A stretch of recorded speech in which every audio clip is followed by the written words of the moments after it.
Beyond the gate, spoilers tease that when a knock echoes through the grand entryway of the Whitmore estate at dawn, it will shatter more than just the quiet of a new morning. It will rupture the fragile peace that Haley and Bill have spent months weaving together from threads of half-truths and silences. Outside the front door stands Clara Moreau, a woman both unfamiliar and achingly familiar. Tall, with auburn hair tied in a loose chignon, eyes the color of storm-cloud steel. In her hands rests a leather satchel brimming with medical records and a battered journal whose pages bear the elegant looping script of notes taken over years of sequestered pain. Clara was once Bill's closest friend during their college days at Tulane, partners in late-night debates, accomplices in artistic mischief, bonded by the heady excitement of youth. But when Clara discovered she was pregnant in her final semester, circumstances forced her to surrender the child she had carried with fierce devotion. The birth mother she became only in title, never in nurture, her daughter handed to a stranger under the weight of familial coercion and societal expectation. Inside, Bill stands frozen at the threshold, the echo of the door's knell reverberating in his chest. Haley, drawn by the sound, descends the staircase in a silk robe, her expression soft with morning tranquility, and instantly hardens at the sight of Clara's determined stance. Between them hover the unsaid questions of half a year, questions of identity, of loyalty, and of the life built on shaky foundations. Clara meets Haley's gaze, and in that instant, the world tilts. "I'm Clara," she announces, voice steady yet tinged with emotion. "I'm Eva's birth mother." Haley's breath catches in her throat. The word birth dissolves the calm she cultivated, unleashing a torrent of memories. The day Eva first smiled, the way she grasped Haley's finger with tiny strength, the lullabies Haley sang nightly in the nursery painted robin's egg blue. All of it, the tenderness of motherhood, now feels borrowed from a woman who stood at this door, clutching proof that Haley's presumed daughter belongs to Clara alone. As Clara places the satchel on the ornate mahogany console, the contents spill like confessions, neatly tabulated medical lab reports, details of an in vitro fertilization cycle orchestrated by a fertility clinic in New Orleans, ultrasound images annotated with dates and technician notes, and perhaps most poignantly, Clara's personal journal chronicling the emotional toll of giving up her baby. Eva, awakened by the noise, wanders into the foyer, rubbing sleep from her eyes. She stops dead when she sees Clara. The child's gaze flickers between Haley, her mother in every daily action, and this striking stranger whose presence promises to unravel everything she knows. Clara kneels, meeting Eva at eye level. "You must be Eva," she whispers, voice soft as a caress yet carrying the weight of an entire lifetime. "My sweet girl." Eva's breath hitches. Haley steps forward, a protective arm around Eva, and the first tremors of a mother's fear pulse through her veins. Bill, reeling, realizes that the secret he guarded Eva is not biologically Haley's, now stands exposed in broad daylight. The initial moments crackle with tension as parties size each other up, Clara with her stoic resolve, Haley with her wide-eyed disbelief, Eva with her quiet shock, and Bill caught between two women whose lives he once thought he could manipulate. Clara's journal trembles in her grasp as she leafs to an entry dated 6 years earlier. "I see her in my dreams, this child I cannot hold. One day I pray I will hear her laugh again." Her voice wavers as she reads the words aloud, and for the first time Haley sees the heartbreak etched in Clara's eyes. The reality sets in. Eva's identity, the core of her very being, is not what she has been told. The life painted in pastel blues and lullabies is nothing more than an elegant fraud. Bill steps forward, attempting damage control. "Clara, he falters under Haley's glare. "This isn't the time," she interrupts, voice brittle. Clara meets Bill's apologetic gaze with quiet fury. "You force my hand," she says. "I have the right to my daughter." Haley, reeling, pushes Bill aside and faces Clara. "You have the right to your daughter, yes. But you don't have the right to tear our family apart." The words hang between them, brittle as glass. Eva buries her face in Haley's robe, the first tears of confusion seeping through her small frame. Clara reaches out, but Haley withdraws. The estranged mother and the mistaken mother stand locked in silent battle over a child who is neither simple possession but the nexus of two lives. Over the ensuing days, the Whitmore household unravels. Eva, once the shining center of Haley's world, retreats into herself, her rooms empty of laughter, filled instead with questions she cannot formulate.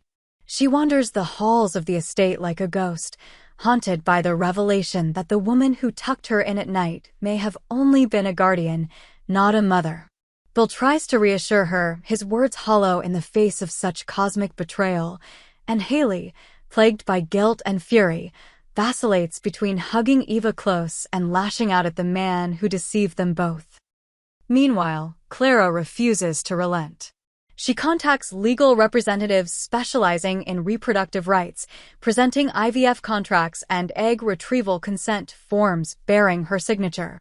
Her in vitro clinic's bailiwick confirms that she was indeed the named mother for that embryo, that her genetic material produced Eva's DNA.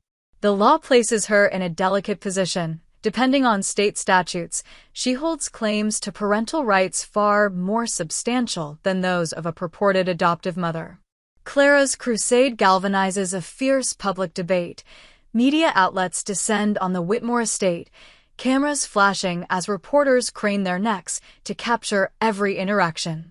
Tabloid headlines scream, child stealing scandal, and betrayal in the nursery, threatening to obliterate the family's reputation. Within this maelstrom, Eva seeks solace in the Richardson household, where Kat and Nicole offer refuge and counsel. Kat, remembering her own battles with family secrets, listens patiently as Eva unburdens her confusion. "Who am I?" she sobs. "Who am I supposed to be?" Nicole, wise from her struggles with Ted and Leslie Thomas, counsels that identity transcends blood alone, that a person is shaped as much by love and experience as by DNA. She gently encourages Eva to gather Clara's journal entries, to read the story of her birth mother's longing and loss alongside the memories she holds of Haley's nurturing care. Kat, ever the strategist, suggests that Eva work with both maternal figures to construct a narrative that honors both truths, Clara's role in creating her life and Haley's role in raising her. While Eva tentatively explores this dual heritage, Clara delves deeper into the medical underworld that once dictated her fate. The journal hints at shady practices at the fertility clinic. Unauthorized genetic screening, untraceable vials of experimental growth factors, and whispered promises of designer offspring. Clara enlists Kat's legal expertise to request the clinic's internal audit logs and to depose biologists involved in Eva's case.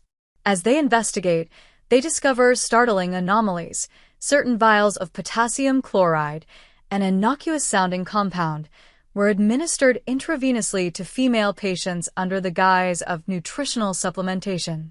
The logs indicate inexplicable spikes in record-keeping for those vials, dates, times, lot numbers that match clandestine shipments billed to Leslie Thomas's hospital department. The implication is chilling. Leslie, the esteemed hospital administrator, may have used potassium to subtly influence female physiology, perhaps to exert control over fertility or to pave the way for an undisclosed gene linkage project designed to manipulate embryonic development. Confronted with the possibility that Clara's forced surrender was part of a larger web of unethical experimentation, Eva's crisis intensifies. She is not merely the product of a broken promise, but potentially of a secret scientific agenda with roots in Leslie's ambition. Haley, moved by Clara's ordeal, sets aside her own pain to stand beside her. The two women, once adversaries, find a fragile solidarity in their shared love for Eva and their combined outrage at Bill's betrayal. Bill, recognizing the tornado he has unleashed, attempts to broker peace by promising full transparency, an independent genetic audit, a review of all IVF procedures he influenced, and a public apology to Clara. But Clara's trust has been fractured too deeply.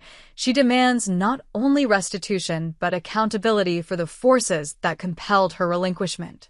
Eva, supported by Kat and Nicole, stands at the nexus of the storm. She pores over Clara's journal entries by lamplight, her heart stitching together the narrative of her origin, the joy Clara felt when she first saw her tiny embryo on ultrasound, the isolation she endured when pressured to surrender it, the grief of watching another woman parent her child. At the same time, Eva replays memories of Haley's laughter, Haley's lullabies, and Haley's warmth. She realizes that while Clara gave her genetic identity, Haley gave her a life of love. With newfound resolve, Eva proposes a daring path forward. She will accompany Clara to the fertility clinic to confront the former doctors and view the original lab notebooks, while Haley and Bill will finance an independent review of Leslie Thomas's departmental activities to corroborate the potassium experiments. Kat and Nicole will serve as legal guardians of the process, ensuring no further secrets emerge. The first act of this coalition unfolds in a sterile IVF laboratory where Clara once lay beneath fluorescent lights dreaming of motherhood. Now she returns not as patient but as avenger, demanding to see every archived file, every transaction, every lab ledger. The embryologist on duty trembles as Clara brandishes her journal and the court order facilitated by Kat. He coughs out an apology laced with fear, revealing that certain vials were indeed labeled experimental before being rerouted to Leslie's department. The revelation sends shockwaves through the hospital administration, prompting an immediate investigation by health authorities. In a hushed confrontation, Clara interrogates the embryologist, her voice cold. "Why was my child denied without my consent? Who authorized the mislabeling?" Each question lands like a blow, exposing the rot at the heart of a system where ambition trumped ethics. Back at the Whitmore estate, Haley confronts Bill in the hushed privacy of their once tranquil sitting room. She lays a stack of data in front of him, flight logs showing his trips to New Orleans, clandestine dinner receipts with fertility specialists, bank statements reflecting surreptitious payments. "You knew about the potassium shipments," she accuses, voice trembling. "You hid Clara's pain to soothe your own conscience." Bill's face crumples as he realizes the full scale of his complicity, not only in swapping Eva's identity, but in abetting a covert experiment that could alter human lives. He stammers an apology. "I thought I was protecting you both," but the words ring hollow now. Haley turns away, tears glistening as she picks up a photo of her and Eva at the park. "I want to raise her with the truth, Bill," she says quietly. "There can be no more secrets." As evening falls, the quartet, Eva, Clara, Haley, and Bill, gathers in the estate's sunroom, the satchel of medical documents between them like a sealed indictment. Clara speaks first, her voice soft but resolute. "I came for answers, not revenge. I want my daughter to choose me not because I'm her biological mother, but because she knows me." Eva reaches for Clara's hand, then glances at Haley. The two women exchange a look heavy with unspoken forgiveness and cautious hope. Haley places her hand on Clara's other hand, forging a tangible bridge. Bill, humbled and remorseful, stands behind Haley, ready to support whichever path Eva chooses. In that moment, they form a tenuous alliance, one built on shared responsibility and a pledge to investigate the deeper conspiracy involving Leslie Thomas's potassium experiments and the shadowy gene linkage project. The night deepens around them as they outline their next steps. Secure the hospital's internal audit, gather affidavits from patients who received unexplained potassium infusions, and demand full disclosure of any classified research Leslie oversaw. Clara, exhausted yet emboldened, closes her journal and looks at Eva. "We'll find the truth," she promises. Haley nods, tears in her eyes. Together, Eva's heart surges with both trepidation and relief. The daughter caught between two mothers finally feels the power of her own agency. Their journey toward resolution has only just begun, but united by love and righteousness, they prepare to confront the darkest corners of medical secrecy and to reclaim not only Eva's identity, but the integrity of their shattered lives. And as the candles flicker low, the gates of Whitmore Estate remain ajar, beckoning them forward into the next chapter of this extraordinary saga. Dawn's first light finds the four of them convened in the Whitmore Library, its tall shelves and velvet drapes offering both sanctuary and gravity to the task at hand. Clara sits beside Eva on a leather chaise, the battered journal now closed at Clara's side.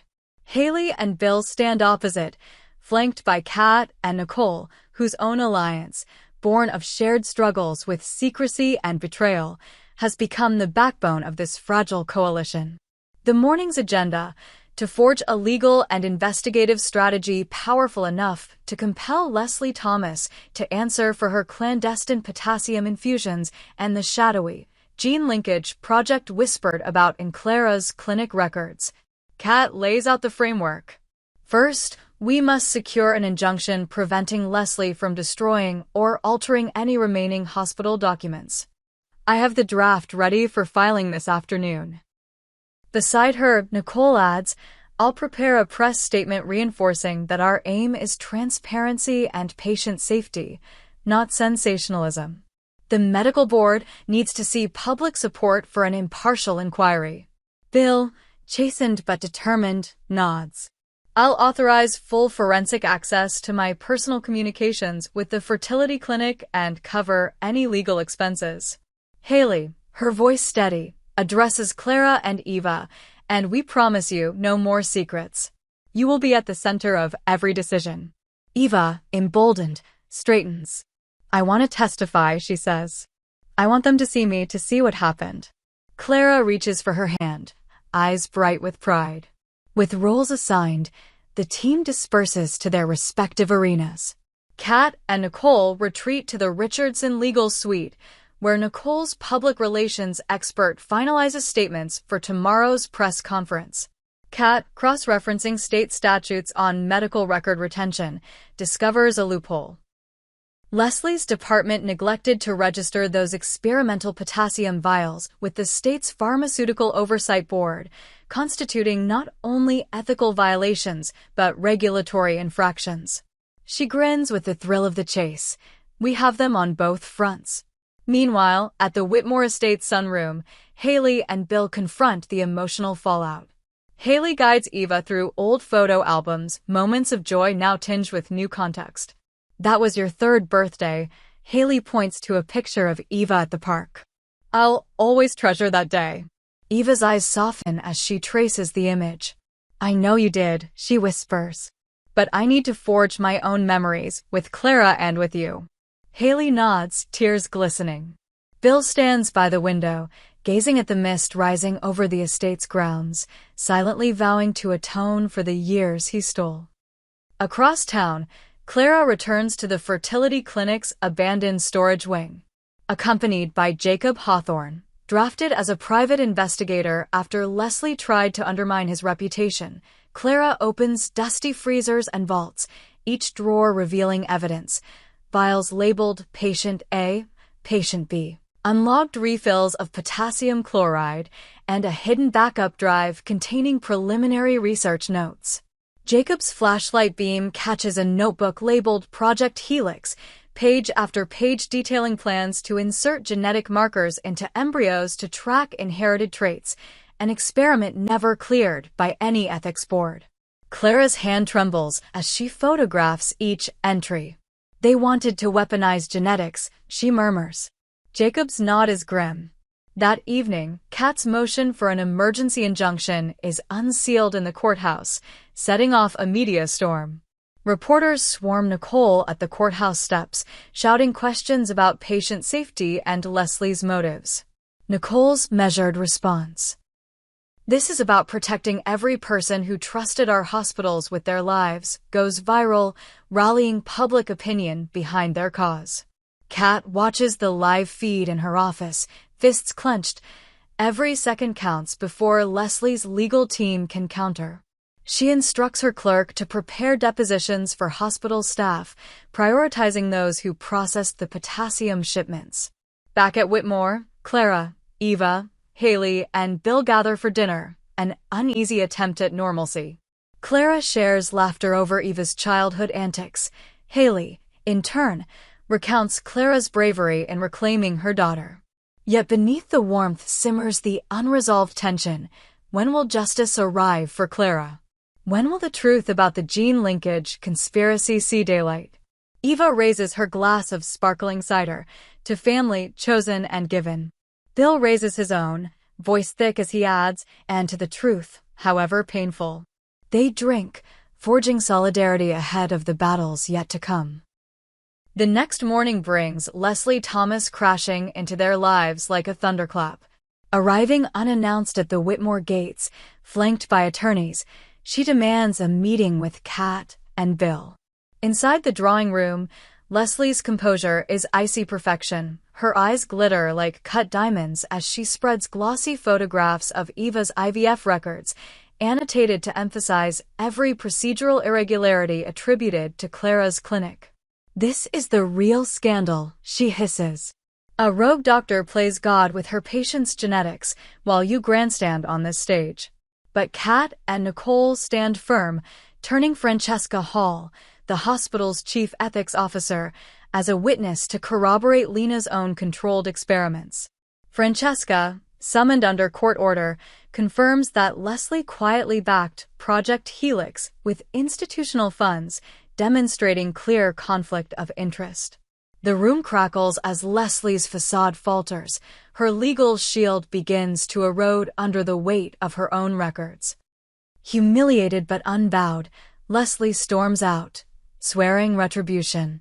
"You'll regret this, every one of you." In the hallway, Kat exchanges a wary glance with Nicole. They know Leslie's threats carry weight.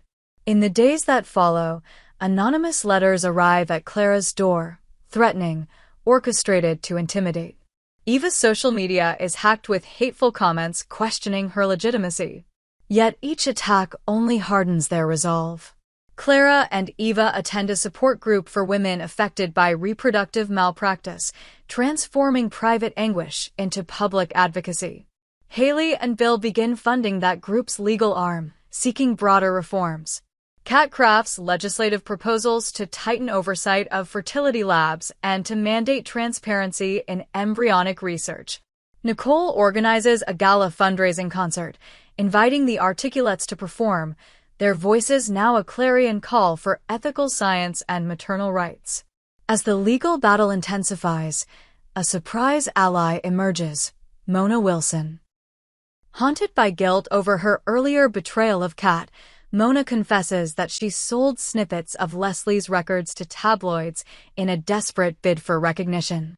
But in doing so, she has inadvertently provided new leads, bank transfers, offshore accounts funneling money to Leslie's covert lab.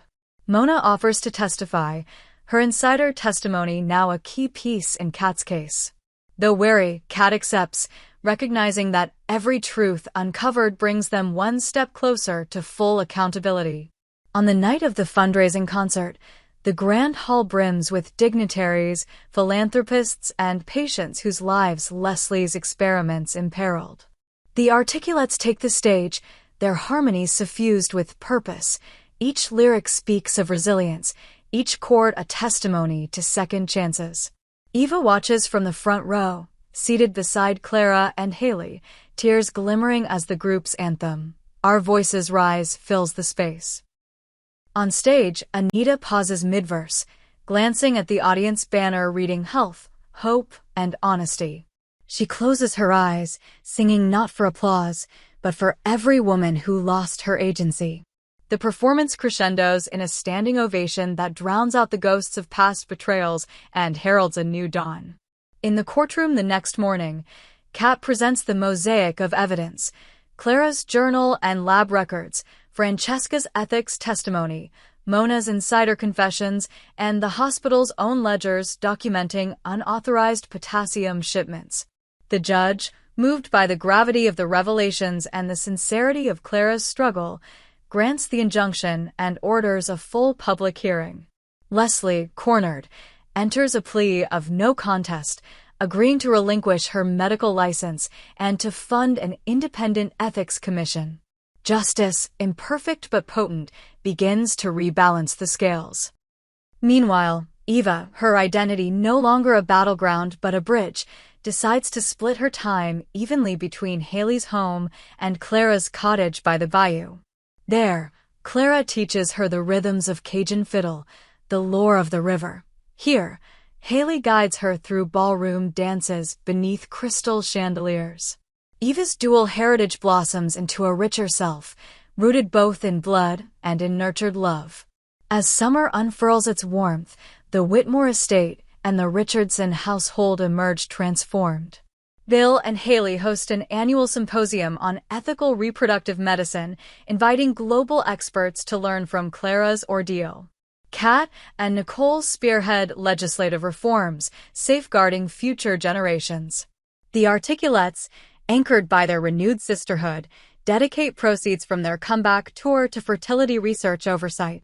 And Leslie Thomas, ostracized but reflective, writes a confession published in a medical journal, sparking a wave of reforms in hospital governance. In the final scene of this chapter, Eva stands at the threshold of a restored greenhouse on the Whitmore grounds, planting seeds alongside Clara and Haley. Each seed, she says, represents a choice to forgive, to heal, to grow. As she covers the soil, the warm breeze carries the promise of new beginnings. Behind her, the greenhouse's glass panes shimmer, no longer barriers, but portals to the future they have fought to reclaim.